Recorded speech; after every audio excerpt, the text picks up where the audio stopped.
Alright, Fairy Tail Chapter 505. This is probably going to be a short review because this chapter was very basic.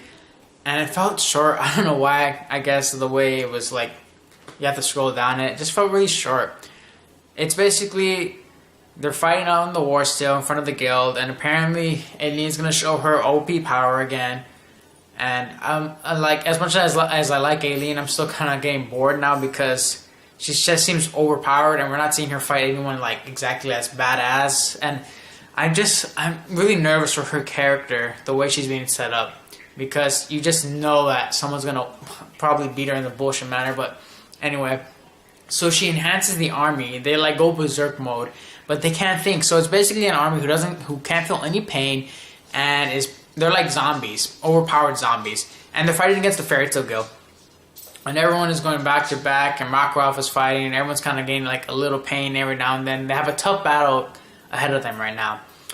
And you have Mavis, who shows up after who wants to fight along with Fairy Tail, obviously, because she's the one that Aileen is looking for.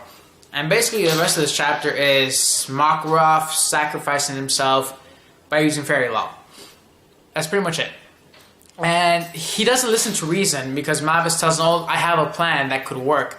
And you can kind of see from his angle that he wants to use fairy law and sacrifice his life instead, because he doesn't want to risk the chance of his children or his guildmates to be killed or murdered, because even though Mavis might have a foolproof plan, it could backfire on them because of who they're going up against.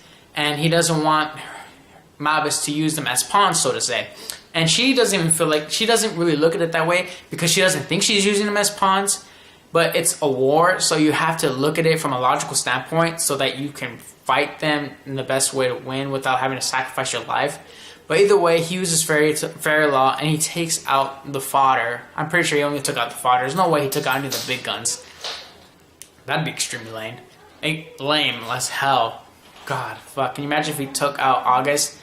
Here, the thing is, though, is that you're looking at this, and my critique about this chapter is that not only is it felt short, but this whole thing just feels rushed.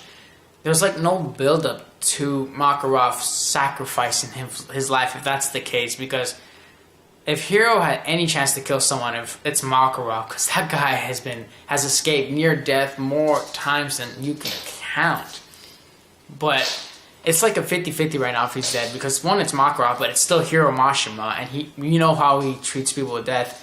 And the thing is I felt stale when it felt stale to me when they were trying to get all heartwarming with Makarov's speech, because it just felt like I've seen this speech like 5 times already in the past like 10 couple arcs every now and then, and every time that person gives a speech about leaving their guild or loving that person, they always end up coming back.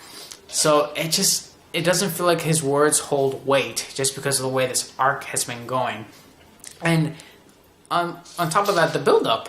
Why wasn't there any build-up? Why not show us a couple chapters of Fairy Tail struggling with this berserk army instead of it just being a short chapter and then Makarov makes his decision to use fairy law? Why not, from a writing perspective, why doesn't Makarov wait a couple chapters to see if his guildmates can get through with this without him having to sacrifice his life, to see if he can trust Fairy Tail to get this done? Like, listen to Mavis, listen to what she has to say. And if then you see them that they're struggling, then you use fairy law. That's when you do the ultimate sacrifice, because that should be a last resort. But I guess you could say from his point of view, he doesn't want to take that chance. But then it doesn't seem like you would have that much faith in Fairy Tail in the first place. At least from a writing perspective, I just think that this whole thing was rushed. And it doesn't make any, this chapter was kind of stale to me. It was just like, my chapter, and it felt too short, but whatever. That's it. 2 out of 5, I bet. No, 3 out of 5. 3 out of 5. Last week was a 2 out of 5. Yeah, this one's a 3 out of 5. But that's about it. Fantard out. Hope you guys liked the review. Sorry for being such a Debbie Downer.